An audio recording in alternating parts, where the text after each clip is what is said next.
जय श्री कृष्ण। राधे राधे। आप सभी को कृष्ण जन्माष्टमी की बहुत बहुत शुभकामनाएं। हिंदू धर्म में श्री कृष्ण जन्माष्टमी का विशेष महत्व है। इस दिन भगवान विष्णु के 8वें अवतार प्रभु श्री कृष्ण का जन्मोत्सव मनाया जाता है। इस दिन भगवान कृष्ण की विधिवत पूजा करने से व्यक्ति को मनोवांछित फलों की प्राप्ति होती है। हिंदू पंचांग के अनुसार श्री कृष्ण जन्माष्टमी भाद्रपद महीने में कृष्ण पक्ष की अष्टमी तिथि को मनाई जाती है। इस साल की जन्माष्टमी काफ़ी खास मानी जा रही है।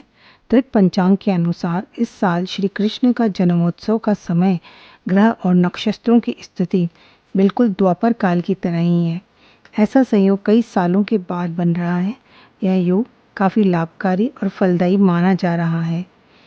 कृष्ण जन्माष्टमी का पर्व श्रद्धा और हर्षोल्लास के साथ मनाया जाता है। यह पर्व भगवान कृष्ण को समर्पित होता है। भगवान कृष्ण के जन्मोत्सव के रूप में हर साल कृष्ण जन्माष्टमी मनाई जाती है। इस दिन भगवान कृष्ण के बाल स्वरूप लड्डू गोपाल की विशेष पूजा अर्चना की जाती है और व्रत रखा जाता है। इस दिन सभी मंदिरों को सजाया जाता है और भगवान श्री कृष्ण और उनके बाल स्वरूप लड्डू गोपाल का श्रृंगार किया जाता है। उन्हें नए वस्त्र पहनाए जाते हैं। आइए इस वीडियो में हम जानते हैं कृष्ण जन्माष्टमी की तिथि क्या है, उसका रोहिणी नक्षत्र कब से प्रारंभ हो रहा है, इसका पारण कब होगा, और साथ ही इस वीडियो में हम ये जानेंगे कि कृष्ण जन्माष्टमी के बाद दही हांडी का जो त्यौहार मनाया जाता है वो किस तिथि को मनाया जाएगा, कब मनाया जाएगा और ये क्यों मनाया जाता है। ये सभी जानकारी प्राप्त करने के लिए इस वीडियो के अंत तक बने रहिए और जिन्होंने अभी तक मेरे इस चैनल वीणा भक्ति रस को सब्सक्राइब नहीं किया है वे इसे सब्सक्राइब करें ताकि हमारे इस चैनल पर सनातन धर्म से संबंधित दिखाए जाने वाले सभी व्रत और त्योहारों की जानकारी आपको मिल सके। श्री कृष्ण जन्माष्टमी की अष्टमी तिथि का प्रारंभ 26 अगस्त सोमवार सुबह 3:39 से प्रारंभ होगा और अष्टमी तिथि की समाप्ति 27 अगस्त मंगलवार सुबह 2:19 तक होगी। श्री कृष्ण जन्माष्टमी का रोहिणी नक्षत्र 26 अगस्त सोमवार दोपहर 3:55 से प्रारंभ होगा और इस नक्षत्र की समाप्ति 27 अगस्त मंगलवार दोपहर 3:38 तक होगी।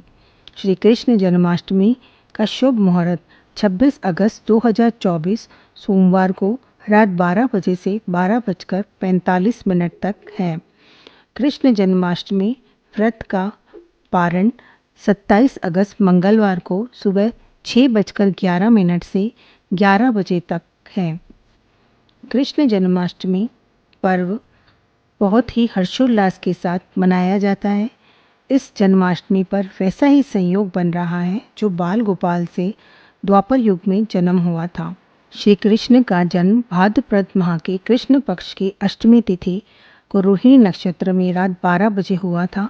इसके साथ ही चंद्रमा वृष राशि में और सूर्य सिंह राशि में विराजमान थे। इसके साथ ही हर्षण योग के साथ जयंत योग बन रहा था। ऐसा ही बिल्कुल संयोग इस साल 26 अगस्त को भी बन रहा है। ऐसे में श्री कृष्ण का जन्मोत्सव मनाने से कई गुना अधिक फलों की प्राप्ति होगी। जयंती योग में पूजा करने से अक्षय पुण्य की प्राप्ति होती है।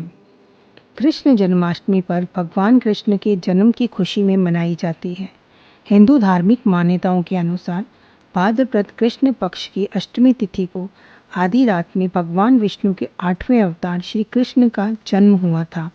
भगवान कृष्ण ने धरती को कंस के अत्याचारों से मुक्ति दिलाने के लिए माता देवकी की 8वीं संतान के रूप में जन्म लिया था। यही वजह है कि हर साल कृष्ण जन्मोत्सव का पर्व बड़े ही धूमधाम से मनाया जाता है। जन्माष्टमी की पूजा मध्य रात्रि निश्चित काल में रहेगी। 12 बजे से 12:45 तक यह मुहूर्त रहेगा। इस बार भगवान श्री कृष्ण की पूजा के लिए आपको 45 मिनट का समय मिलेगा। इस समय में आप भगवान श्री कृष्ण का जन्मोत्सव मना सकते हैं। कान्हा जी का जन्म कराकर कान्हा जी को स्नान कराकर उन्हें नए वस्त्र अर्पित किए जाते हैं। नए वस्त्र के अलावा उनका श्रृंगार किया जाता है। भगवान को फलों का भोग लगाया जाता है और इस दिन 56 भोग भी मध्य रात्रि में जन्मोत्सव के बाद लगा सकते हैं। व्रत का पारण अगले दिन किया जाता है, जो 27 अगस्त मंगलवार को सुबह 6:11 से 11 बजे के बीच में आप इसका पारण कर सकते हैं। जन्माष्टमी के दिन भगवान श्री कृष्ण को पंजीरी का भोग लगाने से जीवन में सुख समृद्धि आती है। इस दिन भगवान श्री कृष्ण को विशेष रूप से धनिये की पंजीरी का भोग लगाया जाता है। जन्माष्टमी के दिन सुबह जल्दी उठकर स्नान आदि से निवृत्त होने के बाद सभी देवी देवताओं को प्रणाम करके व्रत का संकल्प लिया जाता है। मध्याह्न के समय यानी दोपहर में देवकी जी के लिए प्रसूति गृह का निर्माण किया जाता है, यानी कि एक छोटा सा कमरा तैयार किया जाता है जिसे प्रसूति गृह का रूप दे दिया जाता है, जहाँ पर देवकी जी ने भगवान श्री कृष्ण को जन्म दिया था। इस दिन भगवान श्री कृष्ण के साथ साथ माता देवकी की भी पूजा करनी चाहिए। इसके बाद भगवान कृष्ण और देवकी माता का विधिवत पूजन करें, दिन भर उपवास रखें। इस व्रत में अनाज का उपयोग नहीं किया जाता, केवल फलाहार ही किया जाता है। बहुत से लोग इस दिन निर्जल रहकर भी व्रत रखते हैं। उपवास रखने के बाद मध्य रात्रि निश्चित काल मुहूर्त में भगवान श्री कृष्ण का जन्म कराया जाता है।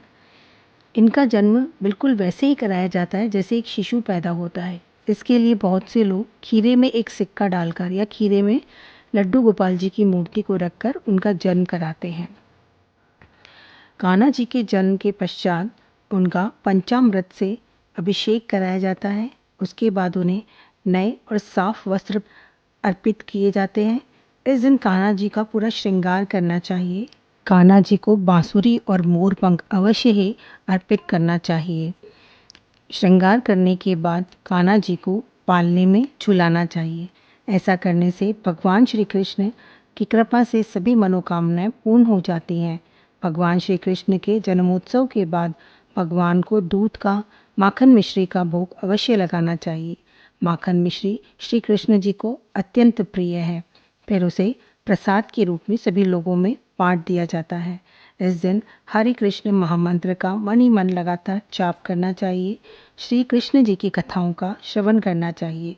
व्रत का पारण अगले दिन आप सात्विक भोजन ग्रहण करके कर सकते हैं। कृष्ण जन्माष्टमी के पश्चात दही हांडी का त्यौहार मनाया जाता है। दही हांडी का त्यौहार भाद्रपद मास के कृष्ण पक्ष की नवमी तिथि को मनाया जाता है। इस वर्ष जन्माष्टमी 26 अगस्त को मनाई जाएगी और दही हांडी का त्यौहार 27 अगस्त के दिन मनाया जाएगा। पौराणिक कथाओं के अनुसार द्वापर युग में भगवान कृष्ण ने अपने बचपन में अपने दोस्तों के साथ माखन मिश्री चुराई थी। वे अक्सर ये काम किया करते थे, दोस्तों के साथ माखन मिश्री चुराते थे और फिर दोस्तों में बांट देते थे। इसलिए कान्हा जी को माखन चोर भी कहा जाता है। माखन चोरी होने के डर से गोपियों ने माखन की मटकी को ऊंचे स्थान पर लटकाना आरंभ कर दिया, लेकिन नटखट कान्हा अब ग्वाल बालों के साथ माखन चुरा लेते थे और बड़े चाव के साथ सबके साथ खाते थे। भगवान कृष्ण की इन बाल लीलाओं को दही हांडी उत्सव के रूप में मनाया जाता है। दही हांडी उत्सव के दौरान मिट्टी के बर्तन में दही या मक्खन को ऊंचाई पर लटकाया जाता है। फिर पुरुषों और महिलाओं का एक समूह एक मानव पिरामिड बनाता है और मटके को तोड़ने का प्रयास करता है। दही हांडी का प्रदर्शन कई स्थानों पर प्रतियोगिताओं में भी किया जाता है। इसके लिए प्रतियोगिताएं आयोजित की जाती हैं। इस प्रतियोगिता में भाग लेने वालों को गोविंदा कहा जाता है। ऐसा माना जाता है कि जो समूह मटकी तोड़ता है उसे भगवान कृष्ण का आशीर्वाद प्राप्त होता है। ये जन्माष्टमी आप सभी के लिए शुभ एवं फलदायी हो। कृष्ण जन्मोत्सव के इस पावन पर्व पर आप सभी कमेंट बॉक्स में जय श्री कृष्ण अवश्य लिखें। श्री कृष्ण भगवान आप सभी की मनोकामनाएं पूरी करें। जय श्री कृष्ण। राधे राधे।